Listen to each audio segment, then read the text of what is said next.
이사야서 55장 6절부터 11절까지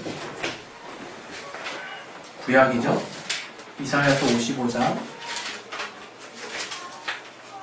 6절부터 11절까지 페이지로는 1035페이지가 되겠습니다.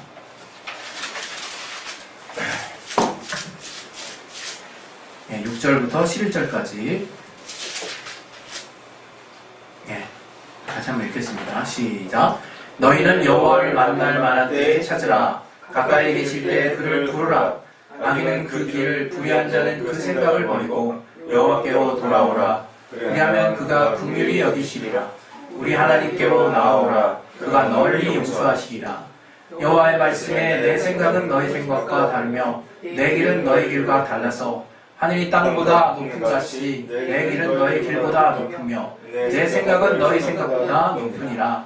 비와 눈이 하늘에서 내려서는 다시 그리로 가지 않고 소재를 적시어서 싹이 나게 하며 열매가 맺게 하여 파종하는 자에게 종자를 주며 먹는 자에게 양식을 준 것 같이 내 입에서 나가는 말도 헛되이 내게로 돌아오지 아니하고 나의 뜻을 이루며 나의 명하여 보낸 일에 형통하리라.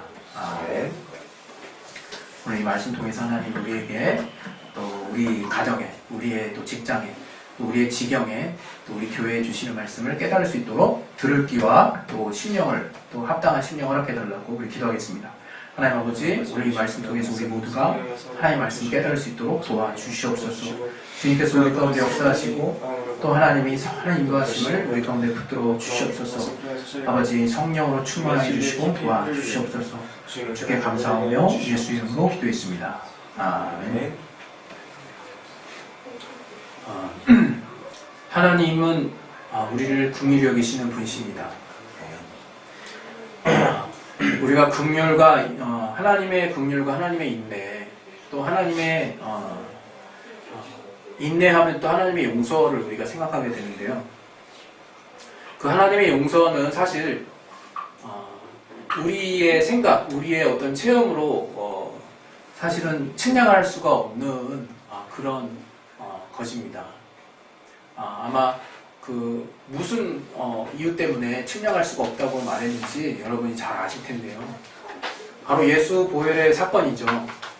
하나님이신 분이 창조자이신 분이 피조물과 같은 죽음이 있는 육체가 되시는 것도 말이 안 되고, 또 그가 또 그 인간 중에서도 가장 또 존경받지 못하는 평범한, 어찌 보면 그냥 남들도 다 그냥 따뜻한 이불에서 나올 수 있지만 말구 위에서 나시고, 또 이렇게 주목받지 못하는 삶을 살고 계시다가 꼭 주목받는 게 좋다는 것은 아니지만 그냥 평범하게 인간처럼 사시다가 또 가장 또 극심한 고난을 당하시고, 그 고난이 우리도 아는 바와 같이 그분이 당하신 고난이 아니었죠. 가시면류관을 쓰이시고 채찍질을 당하시고 그 다음에 정말 또 헐벗으시고 가난하게 되시고, 어떤 그런 가장 어떻게 보면 우리가 보편적인 우리 요즘 우리 중산층이라 그러잖아요. 우리들이 볼 때 참 정말 난 저렇게 살고 싶지 않다라고 여겨질 만한 어떤 삶의 환경조차도 정말 제대로 지지받지 못하는 그런 환경 가운데 사시다가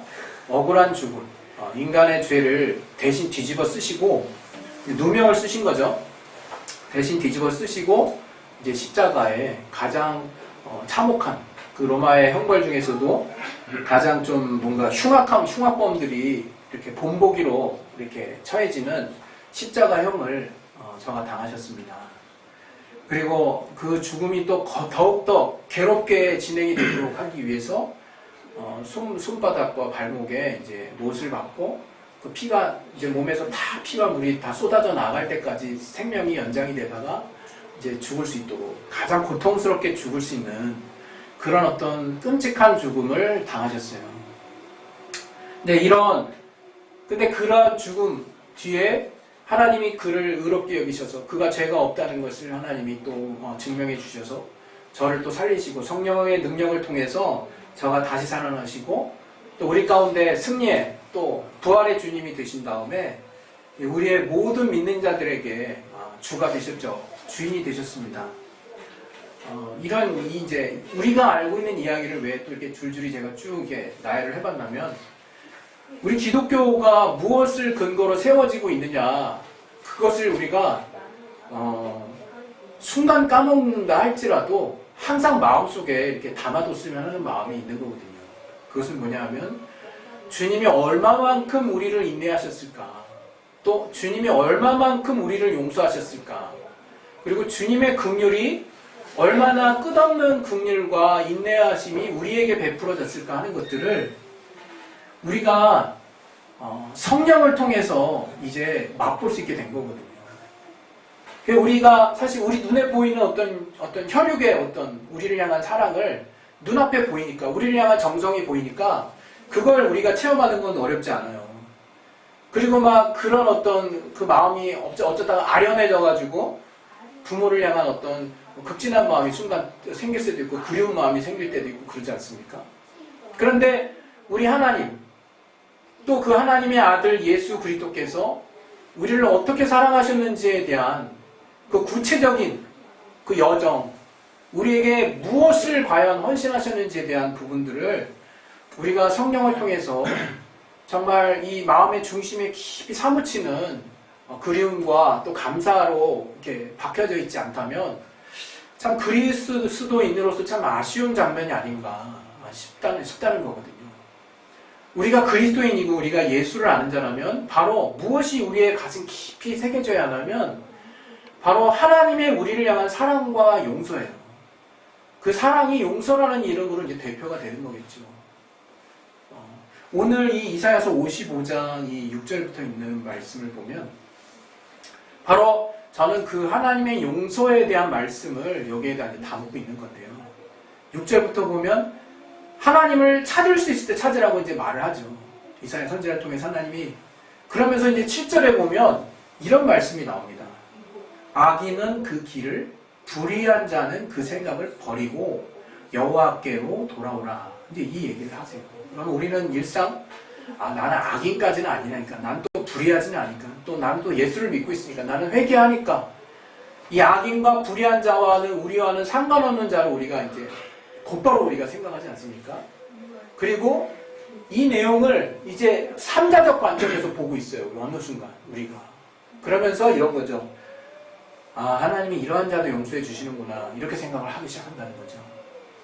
더 나아가서는 그런 사람들이 악인이라고 할 때, 또 불의한 자라고 할 때, 이런 사람들을 아마 당시에는, 아마 지금도 마찬가지지만 지금도 여러분이 악인이라고 여겨지는 사람, 이 짐승만도 못한 놈, 그렇게 말하는 사람들 있잖아요.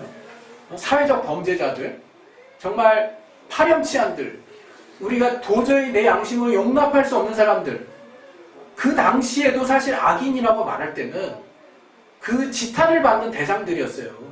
불의한 자, 우리가 그냥 너무 자꾸 영적 해가지고 뭐 하나님을 믿지 않는 자, 그 자가 악인이고 불의한 자, 이렇게 자꾸 보려고 하는데 그냥 이 내용 자체는 정말 악한 일을 행하는 자들이었다 이거예요. 누가 봐도 참 정말 어떻게 이런 악한 자가 다 있나 싶은 그런 자들이 정말 악인이죠. 이 구역을 보면요, 어떻게 보면 우리 육체와 관련된 아주 노골적인 이야기들이 많이 들어있어서 때로는 더 선명합니다. 하나님이 어떤 방향을 가지고 우리를 지켜보고 계시고 어떤 마음의 중심을 가져야 될 것인가가 차라리 구약이 더 선명할 때가 있어요. 바로 여기서도 그 악인은 그런 악인들을 말하는 것인데, 그 악인, 그렇게 누구나가 다 비난할 수밖에 없는, 그리고 용서해서는 안 되는 악인이 생명을 버리고 여호와께로 돌아오면 주님이 뭐라고 그러세요? 긍휼히 여기신대요. 그리고 하나님께로 나오면 널리 용서하신답니다. 널리 용서하신답니다.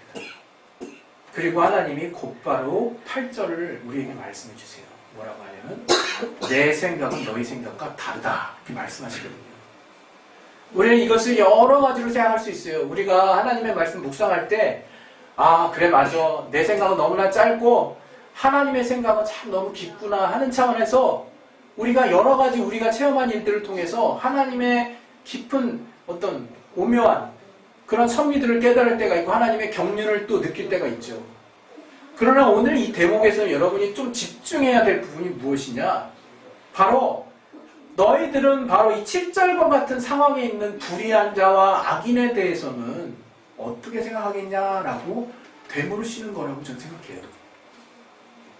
곧바로 주님이 8절에 뭐라고 그러냐면 내 생각과 너의 생각이 정말 다르지 않니? 라고 지금 우리한테 딱 단어적으로 물어보시는 것 같다 이거예요. 너희가 만약 불의한 자와 악인이 너희 앞에 와서 용서를 구한다면 너희는 어떻게 하겠니? 라고 했을 때 저 포함해서요. 그냥 저만 얘기할게요. 저는 용서하는데 시간이 좀 꽤 걸릴 것 같아요. 용서할 수 있을지도 미지수예요. 솔직히. 만약에 나에게 악을 행한 어떤 악인이 내 앞에 용서를 구할 때 정말 이건 쉽지 않은 문제죠. 근데 주님이 그걸 갖다가 뭐라고 거기다 포인트를 잡으시냐면 바로 이게 바로 내 생각이고 너의 생각과 내 생각은 다르다라고 말씀하시는 거예요. 여기서 우리는 바로 우리와 하나님의 차이를 느낄 수 있다고 생각할 수 있어요. 그러나 하나님이 여기서 우리에게 계속해서 강조하시는 게 있어요. 비와 눈이 하늘에서 내려서는 다시 그리로 가지 않고 토지를 적시어서 쌍이 나게 하며 열매를 맺게 하여 파종하는 자에게 종자를 주며 먹는 자에게 양식을 준 것 같이 라면서 쭉쭉쭉 얘기하시거든요. 이게 무슨 얘기냐면 아마 그 말 알아들으시겠죠. 비가 내리는데 다시 비가 솟구쳐 올라가진 않아요. 비와 눈이 땅에서 하늘에서 내리면요 그게 그대로 다시 올라가지 않는다고요.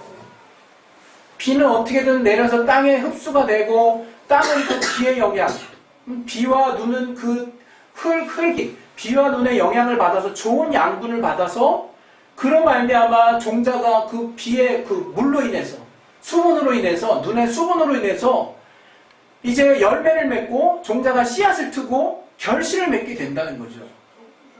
무슨 얘기입니까? 11절에 나오죠. 내 입에서 나가는 말도 그와 같이 헛되게 돌아오지 아니한다는 거예요.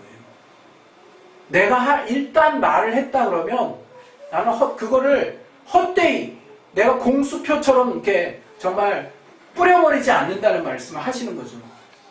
다시 말하면 주님 지금 무슨 말씀하시냐면 내가 허투루 너희를 용서하리라 이런 말을 하는 것이 아니다 이렇게 지금 단언해서 말씀하시는 거예요. 결단코 하나님이 하신 그 긍휼은 악인이 돌이켰을 때 이루어질 것이다 라고 여기서 도장을 꽝 찍는 거예요. 그때 이 내용을 딱 이렇게 정리를 딱 하면 결국 악인도 용서하신 하나님 그분의 긍휼이 놀랍구나. 아멘 할렐루야. 자 이제 나 내일 보자. 이렇게 될 수 있어요. 왜? 이 감정이입이 잘 안 돼요. 더 심하면 내가 좀 약간 인간적으로 더 생각하면 어떻게 이런 사람을 용서할 수 있지? 더 은혜가 안 되니까 그냥 마무리한다 이거예요. 왜? 내가 더 해봤자 내가 더 은혜가 안 될 것 같아요. 왜? 나는 내 생각과 하나님 생각은 분명히 다르다는 것밖에 증명이 안 돼 보이거든요. 근데 여기서 하나님이 참 묘한 이 말씀에 저에게 묘한 두드림을 주셨어요. 이게 무엇이냐? 제가 어려운 일들을 여전히 살면서 많이 당해요. 그거는 제가 여러 가지 환경들에 누구나가 당하는 일들인 것 같아요. 종류만 다르지.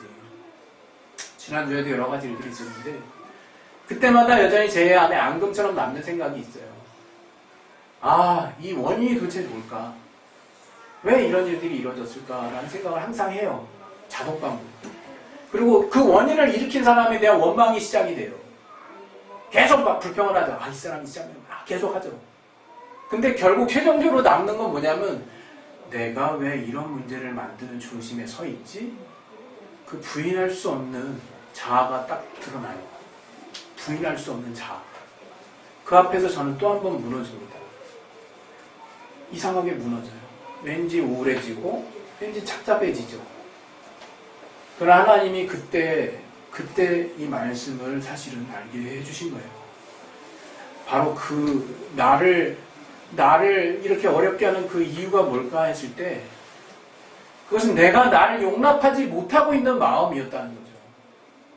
이런 상황을 만들어놓은 나 자신을 내가 용납하고 있지 못하는 이 사람도 원망하고 저 사람도 원망하고 이 사람도 원망하고 다 원망하지만 제일 큰 원망은 사실은 이런 상황에 놓이게 된 나 자신을 내가 도무지 용납하지 못하고 있는 나 자신의 그림자가 조금씩 보이는 거예요.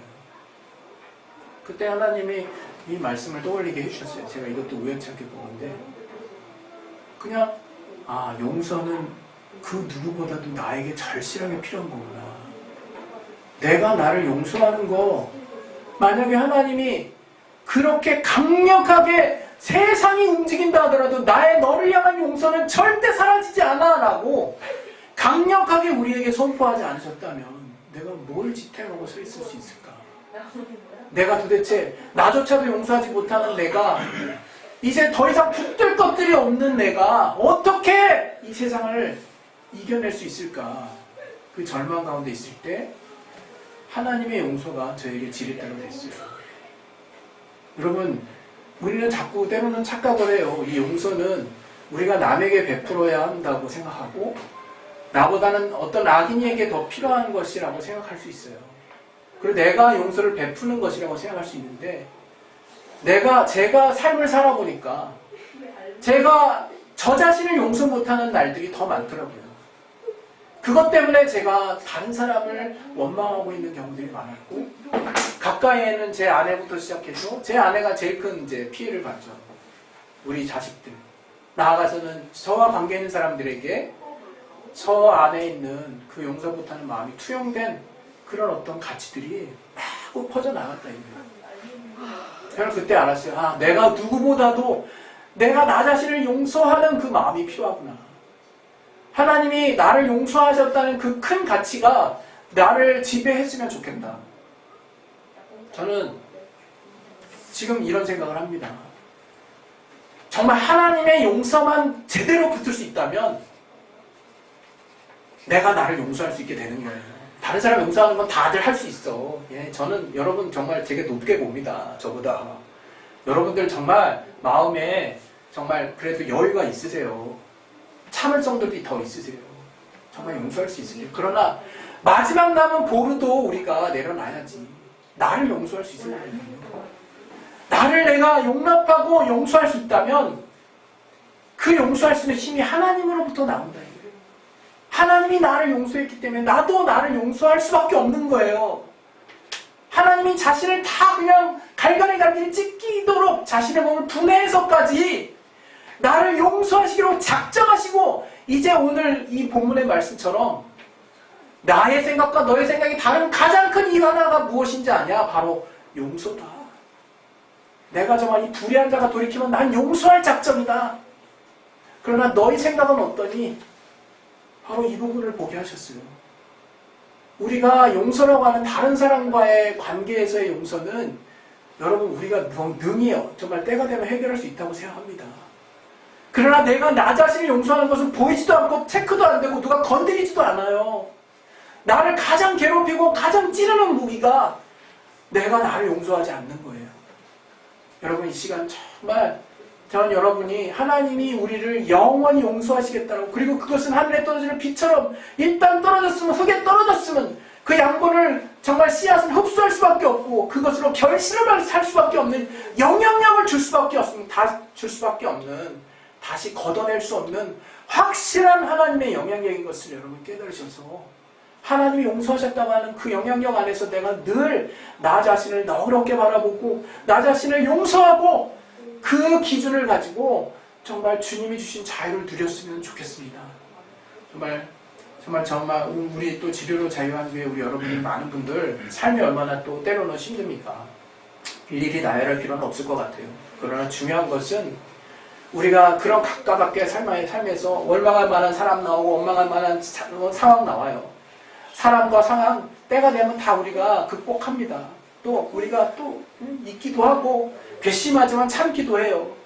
그러나 결국 그것이 나를 또다시 찔러오게 되는 이유는 내가 마지막으로 나 자신을 용납하지 못했기 때문이라는 것을 한번 생각해 보시고, 그러한 내 자신의 주님이 나를 늘 용서하시고 계신다라는 그 가치를 내가 나를 정말 용서하지 못하는 가치와 바꾸셔서 늘 주님 안에서 내 주변을 바라볼 때 하나님의 긍휼의 눈으로 볼 수 있는, 나를 먼저 긍휼의 눈으로 바라볼 수 있는 저와 여러분의 심령이 되시기를 예수 이름으로 축원드립니다.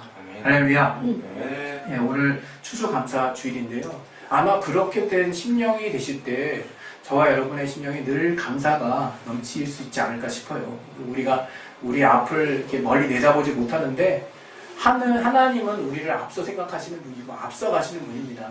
여러분 절대로 단정하지 마시고 여러분의 시간들을 너무 단돌해가지고 막 촘촘히 잘라버리지 마시고 차라리 지나갔던 시간들을 쭉쭉쭉쭉 이어보세요. 한번 이어보세요. 기억을 이어보시고 여러분의 지금의 삶을 한번 돌이켜보세요.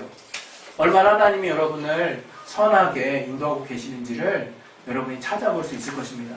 그렇지 않다 할지라도 하나님은 앞서서 여러분의 길을 설계하고 계신 분이라는 것을, 또 선하게 인도하시는 분이라는 것을 잊지 마시고 여러분 앞에 정말 하나님이 주시는 선한 가치들을 여러분이 하나씩 붙을 수 있기를 예수 이름으로 축원드립니다. 할렐루야. 그 시간에 이제 기도하겠습니다. 하나님의 생각을 우리가 생각할 때 그냥 그분의 생각이 크니까 그냥 믿고 그냥 주님만 따라가자 이렇게 우격다짐으로 여러분들에게 말씀드리고 싶지도 않아요. 제가 체험한 하나님은 그렇게 인도하시지 않았으니까요. 하나님이 성령을 통해서 여러분의 삶의 배경을 통해서 또 돕는 자들을 통해서 하나하나 깨닫게 해주실 것입니다. 그리고 그러한 삶이 채워지는 가운데 여러분은 이제 하나님을 조금씩 더 믿고 나아갈 수 있는 자가 됐을 것이고, 이제 더 나아가서는 하나님이 얼마만큼 긍휼하기를 원하시는지, 이제 그 모든 어떤 판단과 또 정말 비난이 이제 나 자신을 비난하는 부분까지 돌아와서 나를 용서하는 단계까지 여러분이 자신을 돌아볼 수 있게 된다면 아마 여러분은 정말 주님 안에서 여러 가지 똑같은 어려움을 당한다 할지라도 그다지 크게 어렵지 않지 않을까, 그런 생각을 한번 해봅니다. 우리 시간에 기도하실 때 하나님 정말 주님이 우리에게 주신 그 생각을 성령을 통해서 또 맛보고 깨닫게 하여 주셨사오니 우리가 하나님이 보여주신 그 긍휼과 용서의 또 그 생각들을 우리 삶 가운데 적용할 수 있게 도와주시되, 무엇보다 나 자신에게 깊이 적용할 수 있도록 도와주셔서 내가 정말 나를 그 무엇보다 하나님이 주시는 사랑으로 사랑할 수 있는 자 될 수 있도록 하나님 역사해달라고 우리 시간에 예수의 한 번씩 기도하겠습니다. 예수여! 하나님 아버지, 우리를 정말 하나님 용서하시고 우리 삶을 주셨사오니 우리가 하나님 안에서 하나님의